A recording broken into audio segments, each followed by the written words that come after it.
தூக்கிட்டு போவோம். எங்களுக்கு சங்கடமா இருக்கு சார். எங்களுக்கு ஒரு முடிவு சொல்லுங்க சார். அவங்க எனக்கு 10 பேர் செஞ்சுட்டாங்க. எங்களுக்கு ஒரு முடிவு சொல்லுங்க சார்.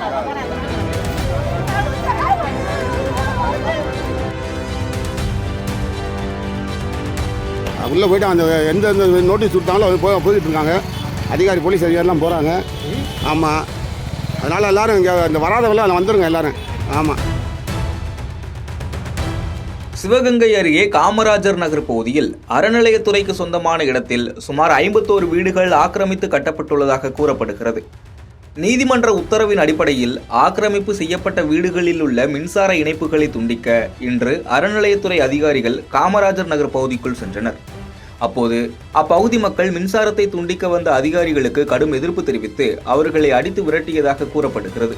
இதையடுத்து தகவல் அறிந்த காவல்துறையினர் சம்பவ இடத்திற்கு விரைந்து சென்று தாக்குதலுக்கு உள்ளான அறநிலையத்துறை அதிகாரிகளை பாதுகாப்பாக மீட்டு அழைத்து சென்றனர். இந்த சம்பவத்தால் அந்த பகுதியில் பரபரப்பு ஏற்பட்டது. உள்ளே போய்ட்டு அந்த எந்த நோட்டீஸ் கொடுத்தாங்களோ அது போயிட்டு இருக்காங்க. அதிகாரி போலீஸ் அதிகாரிலாம் போகிறாங்க. ஆமாம், அதனால் எல்லோரும் இங்கே இந்த வராதவெல்லாம் அதில் வந்துடுங்க எல்லோரும். ஆமாம், எல்லோரும் ஒருமித்த கிடந்தோம், எல்லோரும் வந்து வரணும். ஆமாம், இங்கே 10-15 வீடு இருக்குது, அங்கே ஒரு 4 வீடு, அங்கே ஒரு 4 வீடு இப்படி இருக்குது. அப்போ இப்படி இந்த வீடுகள் இருக்கும்போது இங்கே வருவாங்களா அங்கே வருவாங்களான்னு தெரியல. இதைத்தான் நான் முதலே சொன்னது. இந்த 10 வீடு பார்க்காதீங்க, அடுத்தடுத்து போயிட்டே இந்த நோய் மாதிரி பதவி போயிட்டே கேன்சர் மாதிரி போயிட்டே இருக்கும். அதுக்கு செக் சொன்னேன். இன்ன வரைக்கும் இப்போ வரைக்கும் யாரும் 10 பேர் கேட்கல. இன்னும் அப்படியே இருக்கா? எந்த அந்த பட்டா எந்த பட்டா வரலாம்னு இருக்கேன்.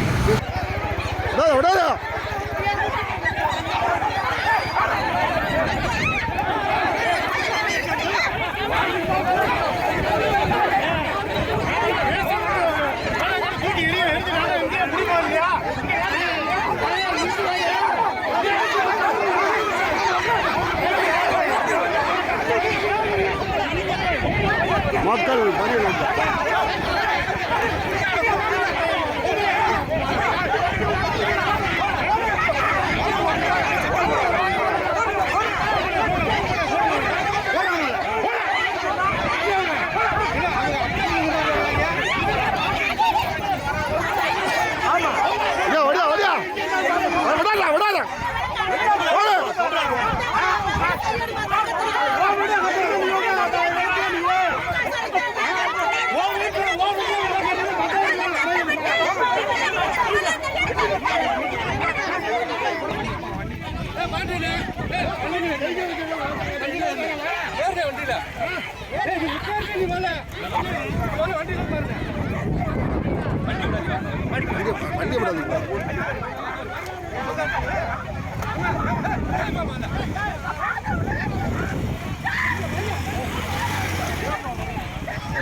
சிரிக்கிறப்பல பாருங்க.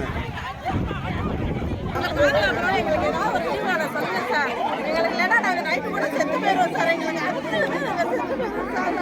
பயம் ஆச்சுன்னா நாங்களாம் தூக்கிட்டு போவோம். எங்களுக்கு சங்கடமா இருக்கு சார். எங்களுக்கு ஒரு முடிவு சொல்லுங்க சார். அவங்க எனக்கு 10 பேர் செஞ்சுட்டாங்க. எங்களுக்கு ஒரு முடிவு சொல்லுங்க.